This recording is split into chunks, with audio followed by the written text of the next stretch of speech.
Le 19 et 20 décembre 2016, des manifestations ont éclaté à travers la République démocratique du Congo parce que le président Joseph Kabila a refusé de quitter ses fonctions à la fin de son deuxième et dernier mandat autorisé par la Constitution. Les forces de sécurité ont répondu de manière violente, tuant au moins 62 personnes et en arrêtant des centaines d'autres. Notre enquête a révélé que cette brutalité était préméditée. En fait, nous avons documenté que le mois avant les manifestations, les officiers des forces de sécurité congolaises de haut rang ont recruté d'anciens rebelles du M23 qui étaient exilés dans des pays voisins en Ouganda et au Rwanda et les ont amenés au Congo pour participer dans la répression et pour protéger le président.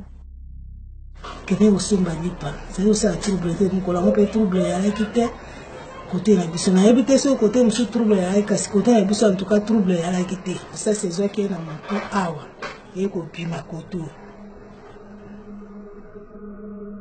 Il n'y a pas si longtemps, le M23 était l'ennemi numéro 1 de la RD Congo.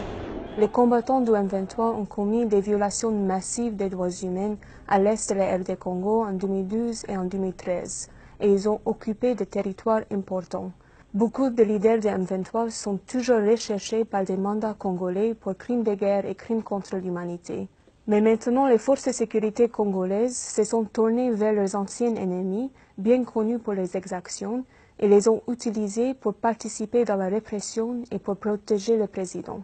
Lakini tumeona delegation ya wakongomani wawili wakitoka Kinshasa kufika katika eneo yetu kwenye tulikuwa nakaa hapo Rwamwanja. Waliweza kufika hapo bakareunir baofisier wote presque wote wa M23.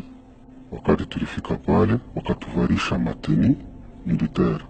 Wakati walimaliza kutupokea walitupatia instruction ya kazi, wakasema mwenye atasubutu kuleta kichwa ngumu juu ya hiyo mambo ya Kabila atoke, ni kuua na kufunga, kuna kitu kingine.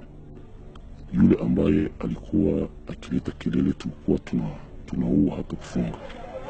Après avoir parlé aux familles des victimes et d'autres témoins, nous avons documenté des intimidations générales et même de meurtres sans distinction, y compris d'enfants. Maman, oto zalaka ba voisin, alobi mwana oya nga azwi masasi. Oya ye. Oya ngai na bimi awa Natali mwana ngakwenya mabele. Alobi mama simba ngai, mama simba ngai, mama simba ngai, mama simba ngai, mama bikisa ngai no kabisa. Nafasi kwenye tulikuwa tunakuta kikundi ya watu 5 au zaidi ya wale, tulikuwa tukiwakamata na kuwatia mkasho. Wakati tulikuwa tukipata maiti zenye zimelala barabarani, tulikuwa tukiziondosha na kwenda zificha mbali, kusema opinion international isiende ikazione. Na shabaha yetu ilikuwa ni kuproteger pouvoir ya Kabila. Tukifika kule tulifanya kazi nzuri na tukakuwa remercier. Sawa, mimi nilipata $500 na sasa tunaongojea kama kazi ikarudi, tutaendelea kuendelesha kazi, kumsaidia na kusutenir pouvoir ya mzee Kabila, président wetu. Le refus de Kabila de quitter ses fonctions a plongé la RD Congo dans une crise complexe qui peut avoir des conséquences dévastatrices pour toute la sous-région. Le recrutement secret des combattants de M23 pour réprimer des manifestations pro-démocratie montre jusqu'où Kabila et son régime sont prêts à aller pour se maintenir au pouvoir. C'est pour cela qu'il faut des pressions soutenues, ciblées et bien coordonnées sur Kabila pour qu'il quitte le pouvoir et pour avoir des élections crédibles le plus tôt possible. Lakini mimi naregretea kuwa hakuna kitu ilibadilika, na mimi najiuliza vitu gani wanatuweka ndani ya kutukosesha amani kila mara. Niko najiuliza hii mambo ni mambo gani, itafikia wapi? Kwa nini wanaacha watu wanasumbuka? Ni nini?